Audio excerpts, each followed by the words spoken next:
Hello students, हमारी आज की वीडियो का टॉपिक है प्रतिरोधकता। पिछले वीडियो में हमने प्रतिरोध को प्रभावित करने वाले कारकों को पढ़ा था, तो उससे हमने ये निष्कर्ष निकाला जो प्रतिरोध होता है वो लंबाई के समानुपाती होता है और जो अनुप्रस्थ काट का क्षेत्रफल है उसके व्युत्क्रमानुपाती होता है। अगर हम इन दोनों इक्वेशंस को कंबाइन कर लें, मान लो इक्वेशन 1 है और ये 2 है, इन दोनों को कंबाइन करें तो हमारी रिलेशनशिप क्या बन जाएगी, R समानुपाती L बटे में A। ठीक है, ये रिलेशनशिप बन जाएगी। अब यहाँ पे देखो समानुपाती का चिन्ह है और हमें पता है जब भी हम समानुपाती का चिन्ह हटा के बराबर का चिन्ह लगाते तो हमें एक नियतांक, एक फिक्स वैल्यू यहाँ पे देनी पड़ती है और इस कंडीशन में वो है रो। इसको हम पढ़ते हैं रो। ये जो रो है इसको हम बोलते हैं प्रतिरोधकता। ये एक स्थिरांक है जिसे चालक के पदार्थ की प्रतिरोधकता कहते हैं या फिर विशिष्ट प्रतिरोध। तो अभी आपको ये वर्ड यूज करना है, प्रतिरोधकता। तो हमारा फॉर्मूला बन जाएगा R बराबर रो L बटे में A। इसे हम कहते हैं प्रतिरोधकता। तो अब हमें प्रतिरोधकता का अगर फॉर्मूला बनाना है तो आप देखोगे इसको रो को यहीं छोड़ देते हैं, ये जो A था यहाँ पे भाग में था इस तरफ आके गुना हो जाएगा तो RA हो जाएगा, L जो गुना था यहाँ के नीचे भाग में आ जाएगा। तो हमारा फॉर्मूला बन जाएगा रो बराबर RA बटे में L। ये हमारा प्रतिरोधकता निकालने का फॉर्मूला है। अब मान लो जो मेरा वायर है वो 1 मीटर लंबा है। ठीक है, वायर कैसा है, ये वायर है, ये 1 मीटर लंबा है और इसका जो क्षेत्रफल है वो 1 मीटर स्क्वायर है।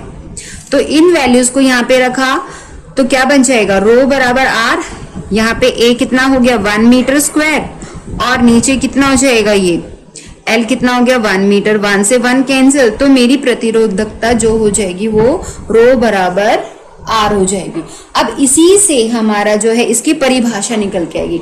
परिभाषा देखो क्या बनेगी, किसी पदार्थ की प्रतिरोधकता उस पदार्थ की जो अनुप्रस्थ काट में 1 वर्ग मीटर, अनुप्रस्थ काट हमने कितना लिया था 1 मीटर स्क्वायर, 1 वर्ग मीटर तथा लंबाई में 1 मीटर होती है के प्रतिरोध के आंकिक रूप के बराबर है। यानी कि किसके बराबर है, प्रतिरोध के बराबर है।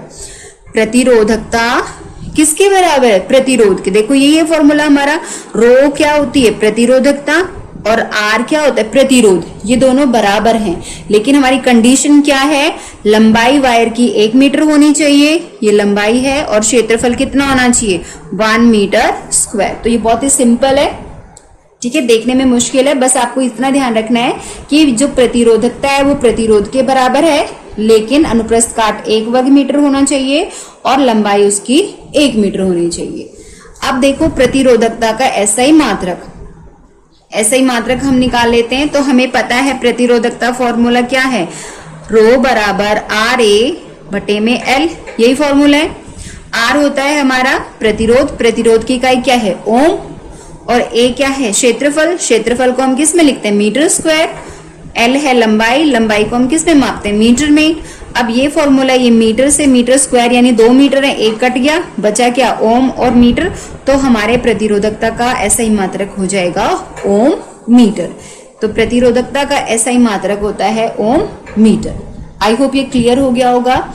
नेक्स्ट की प्रतिरोधकता किन किन कारकों पर निर्भर करती है। प्रतिरोध हमने पढ़ा था 4 कारक होते हैं, लंबाई, क्षेत्रफल, अनुप्रस्थ काट का क्षेत्रफल, चालक की प्रकृति और चौथा था तापमान। इन 4 चीजों पे प्रतिरोध निर्भर करता है लेकिन प्रतिरोधकता लंबाई और मोटाई पे निर्भर नहीं होती। ये वेरी वेरी इंपॉर्टेंट है, बहुत इंपॉर्टेंट पॉइंट है ये कि जो प्रतिरोधकता होती है वो लंबाई और जो अनुप्रस्थ काट का क्षेत्रफल है इन दोनों पर निर्भर नहीं होती। वो किस पर निर्भर है, प्रकृति पर और तापमान पर। तो इसको सिर्फ 2 ही प्रभावित करें, प्रकृति, पहला प्रकृति हो जाएगा पदार्थ की प्रकृति और दूसरा तापमान। तो इस चीज को ध्यान रखना, इसमें बच्चे बहुत मिस्टेक करते हैं। चालक को प्रतिरोध को प्रभावित करने वाले 4 कारक हैं लेकिन प्रतिरोधकता को प्रभावित करने वाले केवल 2 ही कारक हैं। वो है एक तो प्रकृति यानी कि किसका बना हुआ है, जो वायर है वो किसका बना हुआ है, और दूसरा तापमान। अब आप बेटे देखोगे एनसीईआरटी में एक टेबल बनी हुई है, ये मैं दिखा रही हूं आपको। एनसीईआरटी में ये एक टेबल बनी हुई है यहाँ पर क्या है, 20 डिग्री पर कुछ पदार्थों की वैद्युत प्रतिरोधकता का मान दिया हुआ है। ये देखो, ये चालक है, ये आपको बताया था ना, 3 कैटेगरी हमने डिवाइड की थी, चालक, मिश्र धातुएं और विद्युत रोधी, 3 कैटेगरी डिवाइड की। टेम्परेचर सेम है, देखो 20 डिग्री सेल्सियस, टेम्परेचर हमने चेंज नहीं किया है। अब यहाँ पे बताया पदार्थ और प्रतिरोधकता, ठीक है, प्रतिरोधकता कर लेना इसको, इसकी इकाई होती है ओम मीटर। तो आप देखोगे सिल्वर की प्रतिरोधकता कितनी है, 1.60 इंटू 10 की पावर -8। इसका क्या मतलब हुआ, इसका मतलब ये हुआ अगर हमने सिल्वर का यानी चांदी का 1 मीटर लंबा वायर ले रहे हैं और जिसका क्षेत्रफल 1 मीटर स्क्वायर है, तो उसमें कितना प्रतिरोध होगा, 1.60 इंटू 10 की पावर -8 ओम प्रतिरोध होगा और वही उसकी प्रतिरोधकता होगी। ठीक है, ये क्वेश्चन पूछ लिया जाता है कि सिल्वर की प्रतिरोधकता 1.60 इंटू 10 की पावर -8 ओम मीटर, इसका क्या मतलब है। ठीक है, ये क्वेश्चन पूछा जाता है, तो ये मैं आपको बता रही हूँ, इसको हम कैसे लिखेंगे। ये देखो, आप यहाँ पे कॉपर के बारे में बताया, कॉपर की प्रतिरोधकता 1.62 इंटू 10 की पावर -8 ओम मीटर है। इस कथन का क्या तात्पर्य है, ये क्वेश्चन पूछा जाता है कि इस कथन का तात्पर्य आप बताइए क्या है। तो इस कथन का यह तात्पर्य है कि यदि हम 1 मीटर लंबी और अनुप्रस्थ काट में 1 वर्ग मीटर की कॉपर धातु की छड़ लेते हैं तो उसका प्रतिरोध 1.62 इंटू 10 की पावर -8 ओम होगा। ओम मतलब प्रतिरोध और ओम मीटर मीन्स प्रतिरोधकता। ठीक है, तो आई होप ये क्लियर हो गया होगा। तो कोई भी वैल्यू दे सकते हैं आप, किसी का भी दे सकते हो, पूछ सकते हैं कि इसका क्या तात्पर्य है। तो आप यहाँ पे देखोगे जैसे जैसे हम नीचे आ रहे हैं, सिल्वर के बाद कॉपर, एल्यूमिनियम, यहाँ पर मान बढ़ता जा रहा है। 1 यहाँ पे तो सबकी क्या है, 10 की पावर -8 है, और फिर नीचे आते आते जो है ये 10 की पावर -6 आ गई। धातु जो होती है इनकी 10 की पावर -8 में है।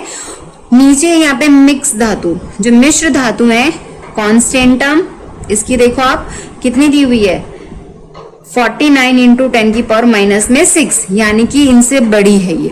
माइनस में जो छोटा नंबर होता है वो बड़ा होता है, ये -8 है, -8 से -6 बड़ा है, यानी कि मिश्र धातुओं की जो है प्रतिरोधकता बढ़ती जा रही है। कॉन्स्टेंटम किस किस से मिलके बना हुआ है, कॉपर और निकल से। फिर है मैग्नीज, मैग्नीज की है कॉपर, ये किससे मिलके बना है, कॉपर, मैग्नीज और निकल, इन 3 से मिलके बना हुआ है। इसकी प्रतिरोधकता 44 इंटू 10 की पावर -6 यानी और बढ़ गई। फिर निक्रोम वायर, ज्यादातर हम यही यूज कर रहे हैं, हीटर का जो वायर होता है वो भी यही होता है। किससे मिलके बना है, निकल, क्रोमियम, मैग्नीज और आयरन, इन चारों की मिश्र धातु है। और इसकी प्रतिरोधकता देखो बेटे कितनी है, 100 इंटू 10 की पावर -6। तो ये इन सबसे ज्यादा है, देखो निकल और इन सब के ऊपर कंपेयर करोगे इनसे ज्यादा है। नीचे आ जाते हैं मिश्र विद्युत रोधी, जो विद्युत रोधी हैं आप इनकी देखोगे, अब देखो 10 की पावर 10 प्लस में आ गया, अभी तक सब माइनस में था। विद्युत रोधी जो कांच है, कांच में से विद्युत धारा प्रवाहित नहीं होती क्योंकि इसकी प्रतिरोधकता बहुत अधिक है, बहुत एकदम असीम उच्च प्रतिरोधकता है, 10 की घात 10 से लेके 10 की घात 14। ऐसे ही यहाँ पे एबोनाइट, डायमंड, कागज सबकी दी हुई, तो आप देखोगे प्लस में है। 10 की पावर 10 से लेके मान के चल रहे हैं हम 10 की पावर 17 तक ये जा रहा है। तो इट मींस जो विद्युत रोधी होते हैं उनकी प्रतिरोधकता बहुत ही उच्च होती है। ठीक है, अब देखो इसमें क्वेश्चंस कैसे पूछे जाते हैं। सबसे पहली बात जो आपको ध्यान रखनी है, जो विद्युत के सुचालक होते हैं उनकी प्रतिरोधकता निम्न होती है। तो जितने भी सुचालक हैं जिनमें से विद्युत धारा प्रवाहित होती है, क्यों हो पाती है, क्योंकि उनकी प्रतिरोधकता निम्न है। और जो मिश्र धातु होती हैं उनकी प्रतिरोधकता जिन धातुओं से वो बनी है उनसे अधिक होती है। ठीक है, नेक्स्ट है वैद्युत तापन यंत्र। वैद्युत तापन यंत्र क्या होते हैं, जैसे आपने हीटर की कॉइल देखी है, वो उसका तापन यंत्र है। ऐसे ही इस्त्री यानी प्रेस होती है, कभी अगर आपने प्रेस को ठीक कराया, रिपेयर कराया, तो आप देखोगे उसमें एक प्लेट होती है, पत्ता जैसा होता है फिलामेंट। ऐसे जो टोस्टर होते हैं, सैंडविच मेकर होते हैं, तो इनका जो तापन यंत्र है जो उसको गर्म करता है, वो जो तापन अवयव है वो विशुद्ध धातु की अपेक्षा मिश्र धातु का बनाया जाता है। यानी उसको हम धातु का नहीं बनाते, उसको हम मिश्र धातु का बनाते। क्यों, तो इसके रीजन है, पहला, मिश्र धातु की प्रतिरोधकता धातु की प्रतिरोधकता से अधिक होती है। ठीक है, पहला रीजन क्या है, उसमें से विद्युत धारा प्रवाहित नहीं होगी, वो उसको रोक के रखेगा, तो वहां पे ऊष्मा उत्पन्न होगी, ऊष्मा उत्पन्न होगी तो प्रेस हो पाएगी। ठीक है, सैंडविच बन पाएंगे, पानी गर्म हो पाएगा रॉड का, तो ये सारे काम होते हैं क्योंकि उसकी प्रतिरोधकता उच्च होती है। दूसरा क्या है, मिश्र धातु का उच्च ताप पर जब भी वह रक्त तप्त, मीन्स आपने देखा होगा ना कॉइल एकदम लाल जल रही होती है, ऑक्सीकरण नहीं होता, यानी उसमें आग नहीं लगती। नहीं तो आपने देखा होगा कॉपर की वायर अगर ज्यादा गर्म हो जाए तो उसमें फायर लग जाती, आग लग जाती, लेकिन कभी हीटर में नहीं लगती। उसका जो तापन अवयव है टोस्टर का, उनमें आग नहीं लगती क्योंकि उनका ऑक्सीकरण नहीं होता। ठीक है, ऑक्सीकरण मीन्स दहन नहीं हो रहा है। तो मेन ये चीजें इसमें पूछी जाती हैं। तो ये प्रतिरोधकता थी। आई होप ये आपको क्लियर हो गया होगा।